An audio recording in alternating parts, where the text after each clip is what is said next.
till that I'm burning up.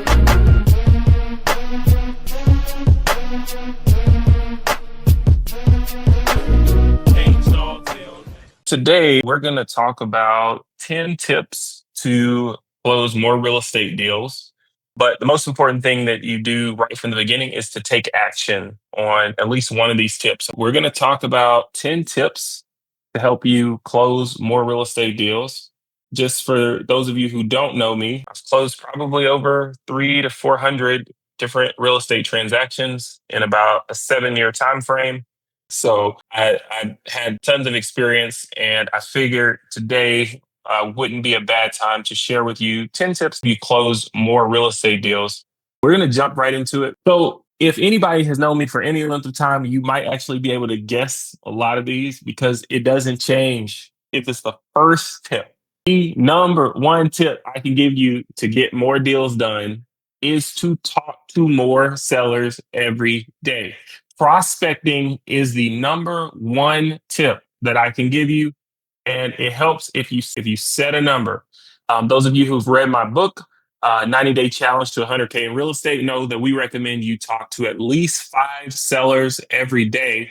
And when we say seller contacts, it doesn't actually have to be the seller. This could be anybody who controls a real estate deal. This could be a wholesaler. This could be a lender. This could be a realtor. There are lots of people who are involved in the real estate practice, but having these conversations and making these contacts is going to get you more opportunity.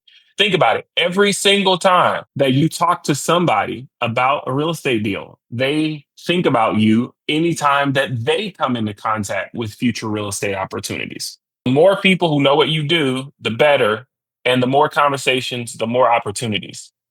You can use your phone, you can use text message, you can door knock, you can DM, you can put things online, you can put out signs. The quicker you can get more no's, the quicker you can get to your yes. And so, goal right now, I'm trying to get 50 no's a day, okay, across my company, whether it's coaching clients, whether it's real estate deals. I'm trying to get 50 no's a day because I know if I can get 50 no's, it's probably going to be a couple yeses in there. If it takes me one day to get to 50 no's, I can get 2 yeses a day versus if it takes me 2 or 3 months to get 50 no's and I get 1 or 2 deals over 2 or 3 months.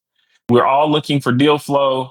To get more deal flow, you got to talk to more sellers. Tip number 2, follow up is king. I will say that 80% of my deals right now close not the first time I talk to them, but during some course of follow up. It could be a follow up on a DM from Facebook. It could be a follow up from somebody I met at a networking event. It's a follow up that gets a deal. It's not going to initially be the first call you have. Most of the time, especially at the prices that we like to buy things for, the person is going to have to get familiar with the fact that they're probably going to not get as much as they were hoping to get for the property. So follow up is key.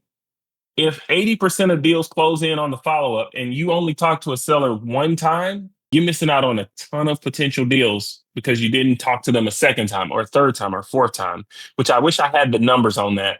But I would venture to say that usually we're not getting deals unless we talk to somebody 4 or 5 times. You can set up systems to follow up every single week, whether it's an Excel file. Excel file is the easy way to just look at who you talked to last week and what they said the last time.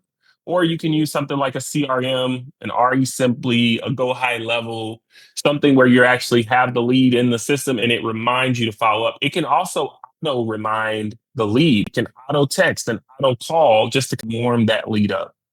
Tip number 3, you have to get used to knowing numbers. Numbers are a winner, and you build your confidence when you know your numbers. When you hear me on the phone with a seller or you hear me talking to a seller, that it sounds like I've been on the phone a lot where I've had a lot of these conversations. I've looked at the numbers over and over again. I've done deals and I know what's going to make money, what's going to lose money. That confidence comes over time. When somebody sees you as confident on the phone, it wins their trust and it helps you in negotiation. A lot of times, if you find a seller with a property problem or a property owner problem, they just want their problem fixed. If you can present yourself as a solution that actually solves their problem and they feel like you're actually going to solve it, They will trust you sometimes even more than the price that you're offering because they really just want to get the problem solved. We have a deal analyzer spreadsheet to help you build your confidence to determine if something is a good deal, if you're actually going to make any money. You need to understand after repair value. Right now, that's extremely important in the real estate space to know what something will be worth once you fix it all up and have it ready to go. You need to understand max allowable offer. So you can't offer more than this price because I need to actually make money and build equity in this property. Get an understanding of repair costs and rent comps. So, worst case scenario, what if I have to rent this property? Or what does it look like if I have to rent this property? If that's your standard strategy, some of you, this is your strategy right now. So, get to know your numbers. Tip number 4, make more offers. If you're not getting deals right now on a consistent basis, this is the one that you're missing. Some people actually talk to sellers, but if you don't make offers, there's no way you can get deals. You don't have to wait for perfect deals. Perfect deals are not just going to be on the MLS. The deals are going to be made. So instead of you looking at their asking price, offer what you know works for you. Just make more offers. Aim for 3 to 5 written offers daily, which in our challenge, we always suggest 3 written offers every single day. When somebody sees you make an offer, they now have something in writing where they see you're serious. Even if that deal doesn't work out, when they get another opportunity, they're going to call you. They're going to tell other people about you because you now go from somebody who's thinking about buying to somebody who's actually buying. When you're making offers, you go from somebody who's buying. And a lot of people want to deal with people who are actually buying right now. So make more offers. If you need help with how to do this, tip number 1 will lead to tip number 4. What I try to say is if every seller I talk to, I at least offer them something, then I hit this one easy. Because if I'm talking to a minimum of 5, 10, 15 sellers a day, and I'm offering on 5, 10, 15 people, then that's going to help me hit this goal. Now, those no's will get you closer to the yes. And more important than the no for me is why they're saying no. Are they saying no because my price is just off? Are they saying no because they think they're going to get more from somebody else? Why are they saying no? Because then I can think about how I can structure my offer to address their objection. Okay? The more volume you do, the more conversion you're going to get. The more offers you make, the more deals you're going to get. Number 5, build your buyers list ahead of time. If you find buyers that are actually buying, their credit's good, their mindset is right, they've closed on things before, find your buyers ahead of time and figure out what they're buying. Figure out where your buyers are buying, figure out what they want, whether it's a small apartment deal or a single family house, and go look for that. You really don't need a ton of buyers. You just need a strong list of buyers that are actually closing at the moment. In several of the markets that I work in, I don't have to go to more than 1 or 2 people when we have a deal because I know who's buying in the area and I know what they're buying.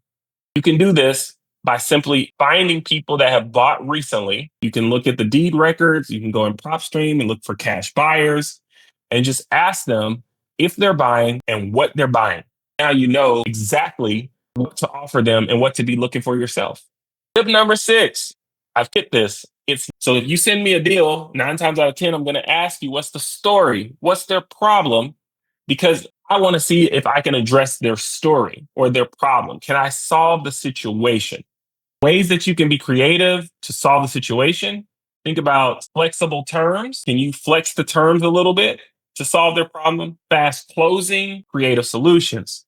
I've literally had people sell me properties because they didn't want to clean out the refrigerator or they didn't want to clean the toilet. You got to find out what their problem is, because if you can say, hey, that toilet's going to be clean and this is how we're going to structure this. Sometimes people just want to get out of the situation. This is especially true for burnt out owners who want to get out of property management. We buy properties sometimes from people who want to get out of property management. You got to figure out why they're selling and position yourself as the problem solver. Number 7, this one, you're going to share wins online. Share happy seller videos before and after. Show people that you closed deals. Post your deal. Show people I have done this before. I'm doing this because people trust people that they see. Consistent visibility equals credibility. If people see that you're doing this consistently, they start to trust you. They're like, this must be working because this person is sticking to it. When you share online, on your website, social media, constantly have people seeing your brand, this is going to help you close more projects. I can't tell you how many sellers right now look us up on Facebook or look us up on Google when we start talking to them. They ask me for the name of the company and then they go straight to Google. You should be on Google. You should be on Facebook because this is going to help you close more deals and more opportunities. Hey, I just helped my customer do this. Hey, I just had my first student buy a deal, or I just had my first seller close their property. This guy really had trouble with this property and we helped them get out. This is so helpful to getting more deal flow. Local credibility is even more important. Your local area, you want to become known as the deal maker in your market. We host meetups, we sponsor meetups, we speak at meetups because the more people who know your name, the more people are going to send you deal flow. We host these meetups because it builds credibility. People will bring you deals, people get to know you. This is a powerful way to get more deal flow. Remember, I'm giving you 10 of these, but today you really only have to implement one. You don't need to implement but one of these in order to start seeing progress in your real estate business. Networking is key. Give people your card, tell them your name, tell them what you're doing, keep their number, and then go back to tip number 2 and follow up with these people constantly. One of the ways that I'm constantly following up with my network is I send an email at least once a week. It might be a reminder about this meetup, a reminder about product that we offer. Number 9, start to streamline your systems because systems are going to help you do some of this stuff automatically. If you've ever read the book Atomic Habits, he really gives a lot of ideas for how you can make it easier to accomplish your goals, and systems are a part of that. If you're somebody who has trouble remembering to follow up, it makes a lot of sense to put something in place like a CRM. Like you can start with Excel. You don't have to start with these paid tools, and just have a system where you're constantly following up with people. Automate, you're going to do follow up, automate how you get leads. If you're ready to start marketing, if you're ready to start like paying leads, reach out to me on that. I have several ways that I can help you get leads in. If you're ready to start that process, big believer in virtual assistants. These are all part of systems that make it to where you get leads every day, whether you actually are making the calls or not. Time saved, of course, equals more time for deals. To the point that you're ready to start leveraging your time, leveraging your money, really, and buying other people's time. This is going to help you get more deals done as well. And then last one, tip number 10, plug. This is you get a mentor, join a community. I love doing these calls because that's a shortcut, right? A shortcut is to get around other people that have done deals and surround yourself with people that are actually taking action. Get a mentor, join a community. If you're interested specifically in working with me, my team, reach out to me, DM me, click the link. Hopefully you can take one of these tips and just say, I'm going to focus on implementing this tip this week because the action is what's going to change your business, not the information. Okay. It's action. Which one of these can you take and then say, I'm going to do that this week? Again, I'm your host, John Crutchfield. Talk to you later.